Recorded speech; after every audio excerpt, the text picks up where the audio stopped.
there was a man peeking through our kitchen windows in the darkness of the night. I've wanted to tell this story for a while, but never knew how to because it's one of those things where I don't even fully understand what really happened. I can only guess and overthink. And I say this because this story and all the creepy stuff that happens do involve my neighbors, but it was also around the time I worked at a haunted preschool, which I talked in one of my earlier story times. At some point in college, I wanted to save money, so I moved into an apartment with my older sister and a younger brother. It was a very old and sort of rundown property, but it was right next to a huge hospital, which was a low-key kind of creepy, but also felt safe? I don't know. And it was a quiet and cheap place, which is why we settled. The first moment I thought this apartment complex was weird was when the property manager had my sister and I attend this committee meeting where there was a board of residents who sort of enforced the rules and kept everyone in check. They all seemed like polite elderly women, and I felt like despite this weird apartment board system, everything would be fine. But then they started telling us to be careful of this one lady on the property. They said that we probably wouldn't ever see this lady because she was banned from accessing any common areas like the laundry room and clubhouse, and her unit was in the very back of the property while we were towards the front.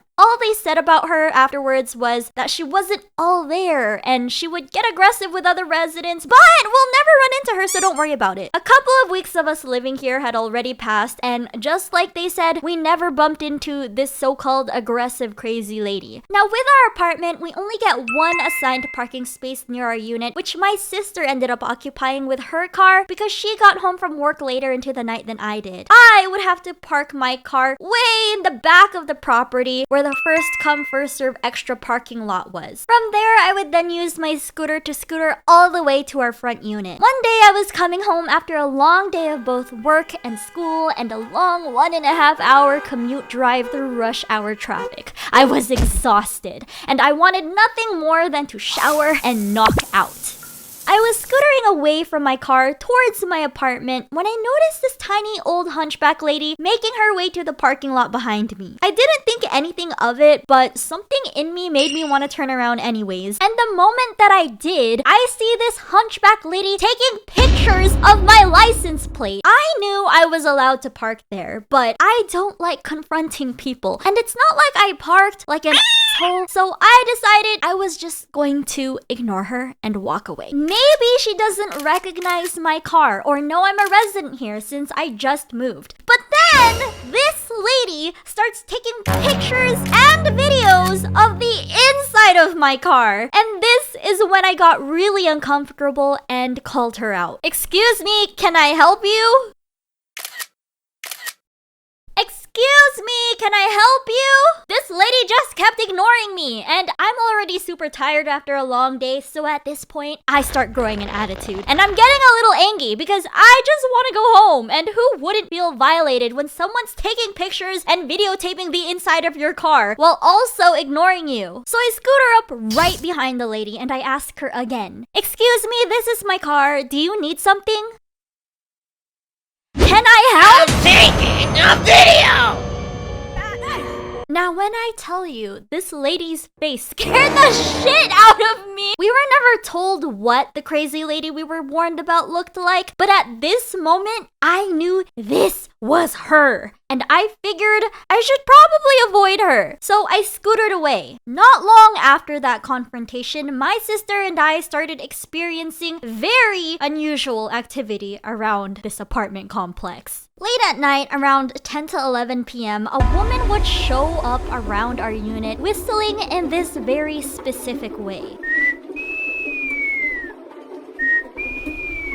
She wasn't whistling a tune or even walking a dog, yet she would linger around very closely to my sister and I's bedroom window, doing that same creepy whistle around the same time almost every night. My sister and I were terrified every time we heard her or any sound outside our window. Here's a video where my sister actually managed to record one of the nights of her whistling.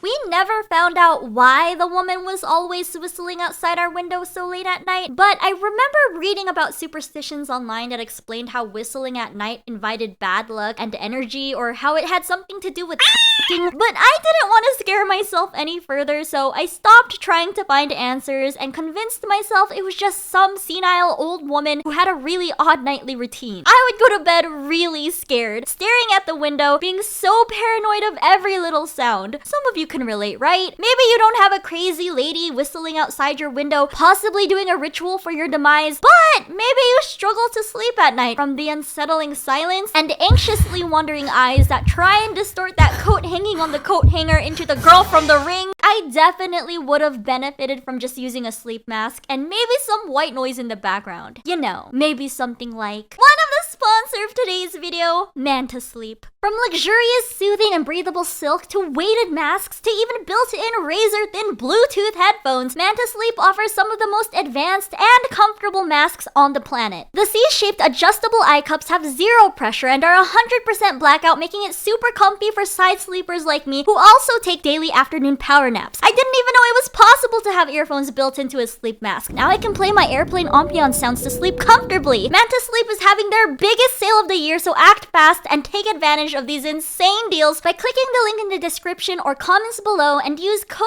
Honobread to get 10% off your entire order. Thank you, Manta Sleep, for sponsoring today's video. And while we're talking about improving quality of life, let's not forget about self-care during work. Having proper office equipment is so important to me, yet here I am sitting on this beat-up, crusty gaming chair that I've had for years that offers no proper support for my crispy body. That's why I'm so grateful to FlexiSpot for having my back, literally, and sending me one of their amazing C7 Max ergonomic chairs. This chair can be adjusted in so many different ways and directions that other normal office chairs can't, bringing you an unbeatably personalized and comfortable experience. Also, their seats are so comfortable. They're built with a thick latex layer above memory foam cushion and can be adjusted for the best position. There's also this neat little footrest for when you just want to relax. Take advantage of FlexiSpot's Black Friday sales happening now and use my code Honobread on their website, linked in the comments below, to save an extra $50 on the C7 Max chair. You can also grab the best discounts on other products, like this glass top standing desk that I chose not only because it was easy to build, it looks clean and elegant, and also you can doodle on it. Again, use code Honobread to get a discount and check out their website in the comments below. Thank you, FlexiSpot, for sponsoring today's video. So even more weird things started happening. One night when my sister was home alone, she noticed something horrifying. There was a man peeking through our kitchen windows in the darkness of the night. He then quickly went around to the other side of the building, and my sister followed in his direction from the inside of our apartment to see him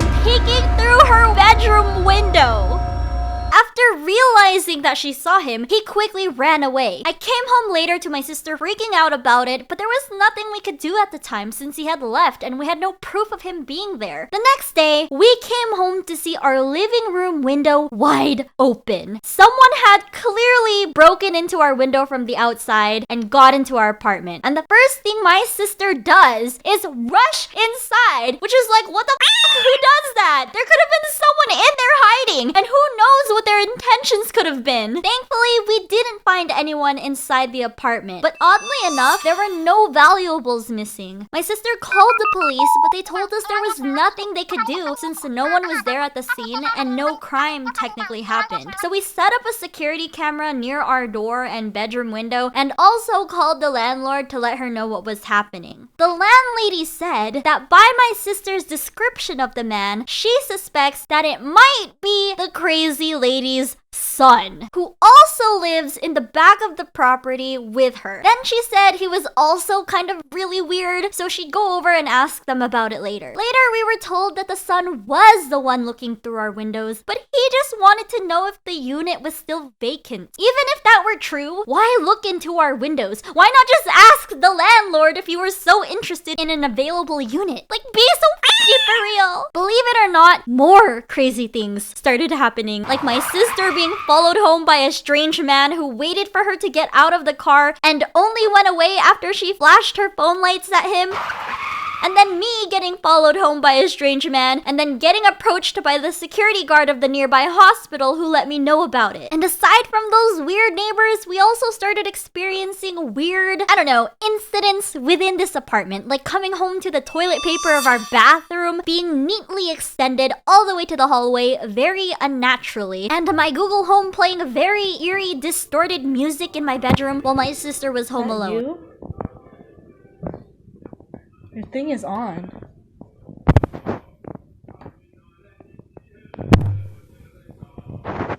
But those were nothing compared to what was my last straw. I was fast asleep one night and was suddenly woken up and startled by a super loud crash. The sound was so loud, but it was so dark I couldn't see what happened clearly. Naturally, you'd want to turn on the lights to see what happened, but I couldn't because I was frozen in fear at what I was able to faintly make out through the darkness. My acoustic guitar that was originally in its stand at the far end of my room had traveled across the room and landed right beside me. In my head, all I could think about was, please don't let it be 3 a.m., please don't let it be 3 a.m., please don't let it be 3 a.m. And of course, it's 3 a.m., the witching hour. I tried to go back to sleep trying to convince myself that I watch too many scary movies and I'm just going crazy. It's just a coincidence because I'm not about to be squaring up with Sadako. But not long after closing my eyes, I hear another crash.